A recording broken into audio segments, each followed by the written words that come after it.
Amigos y hermanos, muy buenos días. El Señor les bendiga y les ayude a entender que solo el que resucite espiritualmente en esta vida, resucitará para vida eterna en la venidera.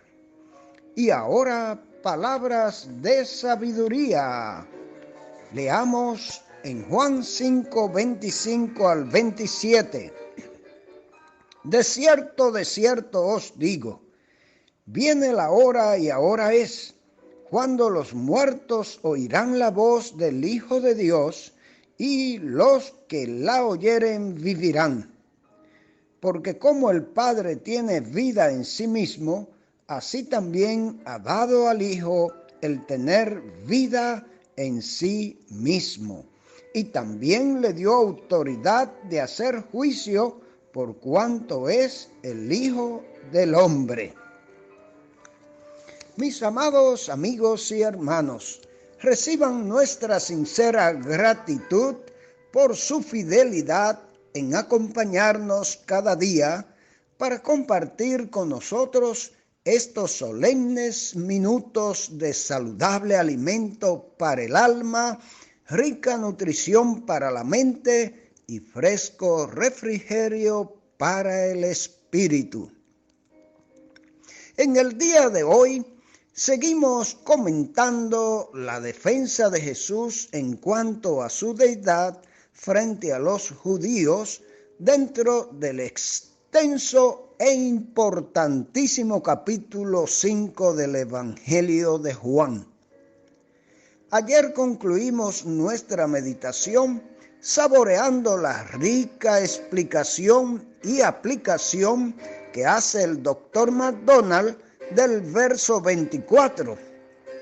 Pero antes de continuar con el versículo 25, reforzaremos algunos de los conceptos que venimos exponiendo y que se fundamentan en los versos del 19 al 29, esta vez citando algunas pinceladas de la gran autoridad de Matthew Henry, quien nos dice que la voluntad humana de Jesús estaba totalmente sometida a la voluntad de Dios. Pero como Dios no estaba sometida, sino que era y es una misma con la del Padre.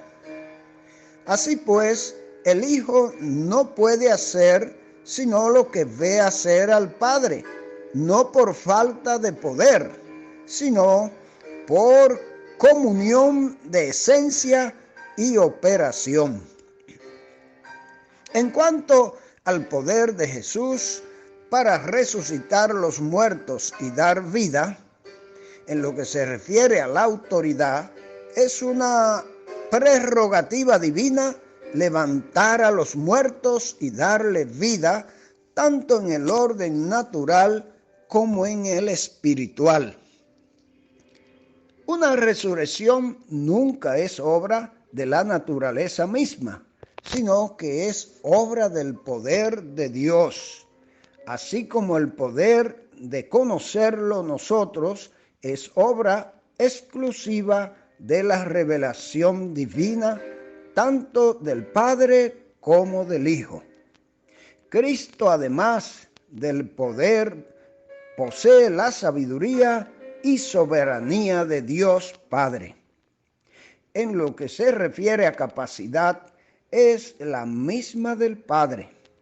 Como Dios es engendrado por el Padre, como hombre, Jesús es mediador entre Dios y los hombres. Ha venido lleno de vida, de gracia y de verdad para darlas y darlas en abundancia. Puede dar vida espiritual, sacando de la tumba del pecado a la justificación por la gracia a todos los muertos en delitos y pecados. También un día levantará de la tumba a todos los que han muerto físicamente, los que en vida física resucitan espiritualmente, creyendo en Él como su Salvador, resucitarán para vida eterna. Pero los que rechazan su gracia salvadora seguirán muertos espiritualmente, y aunque resucitarán físicamente, solo será para juicio y condenación eterna. Escuchemos con atención los comentarios del Dr. MacDonald en la continuidad del tema Jesús defiende su deidad frente a los judíos. Juan 5, 25 al 29.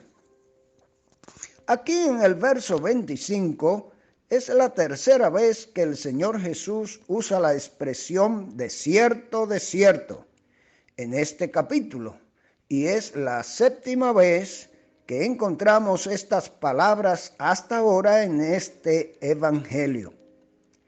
Cuando el Señor dijo que la hora estaba llegando y ahora estaba diciendo que el tiempo estaba llegando y había llegado ya.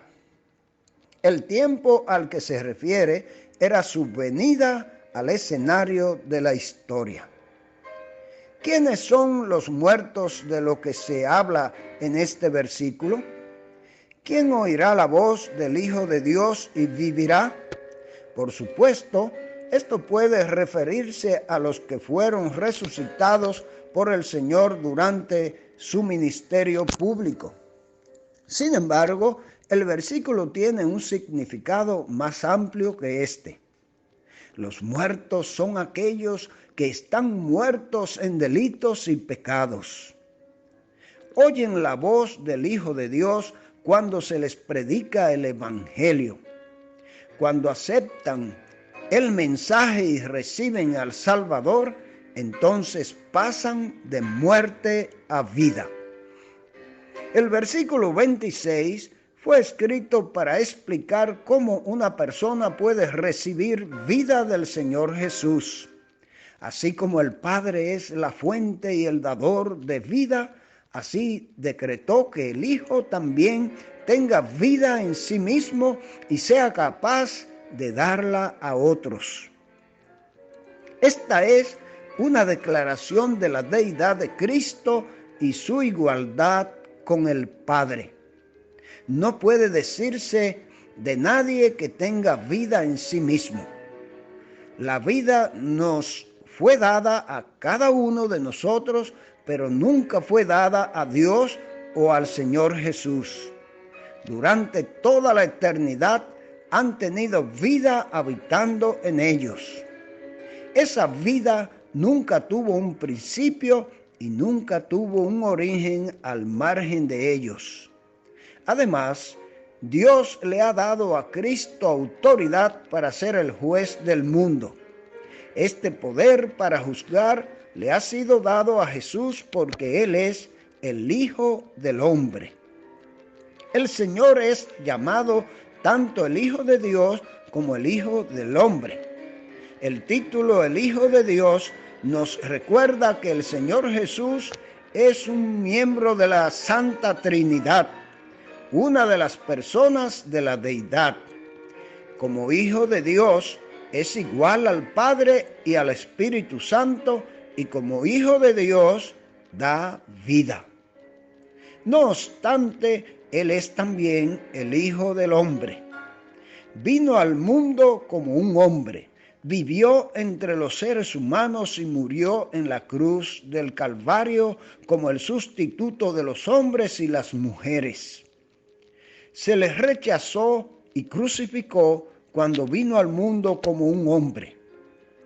Cuando venga de nuevo, vendrá a juzgar a sus enemigos y a recibir honra en este mismo mundo en el que se le trató con tanta crueldad. Por ser a la vez Dios y hombre, está perfectamente cualificado para ser el juez. Sin duda, mientras Cristo hacía estas sólidas afirmaciones de igualdad con Dios Padre, Los judíos que la escuchaban se asombraban de sus declaraciones. Por supuesto que él entendía los pensamientos que pasaban por sus mentes, así que les dijo que no debían maravillarse de estas cosas. Luego pasó a revelarles algunas verdades mucho más sorprendentes. En un tiempo aún futuro, todos aquellos cuyos cuerpos yacen en la tumba oirán su voz.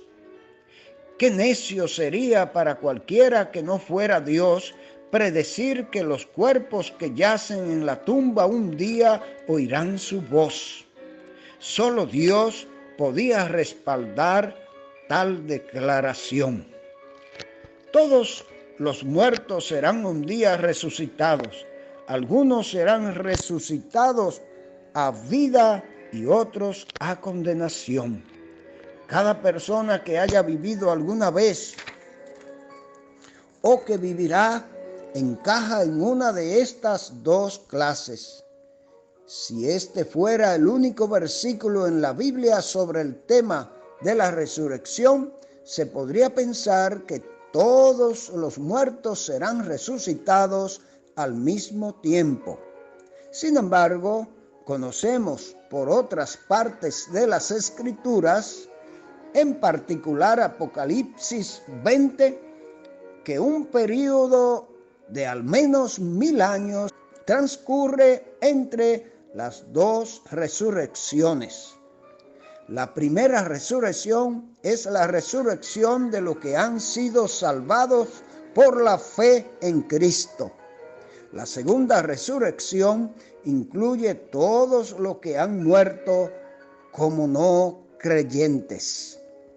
El versículo 29 no nos enseña que las personas que han hecho bien se salvarán debido a sus buenas obras, y quienes han hecho mal se condenarán debido a sus vidas impías. Una persona no se salva por hacer el bien, sino que hace el bien porque ha sido salvada. Las buenas obras no son la raíz de la salvación, sino que son el fruto. No son la causa, sino el efecto. La expresión "lo que hicieron lo malo" describe a quienes nunca han puesto su fe y su confianza en el Señor Jesús y en consecuencia cuyas vidas han sido malvadas a los ojos de Dios.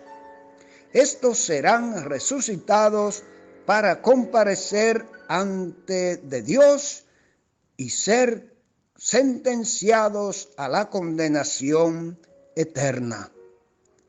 ¿En qué grupo de las resurrecciones estará tú, mi amigo y hermano? ¿En la primera resurrección o en la segunda de condenación? Trata de asegurarte, tienes la oportunidad para hacerlo cuando quieras. Gracias por estar en nuestra sintonía. Que el Señor les bendiga a todos.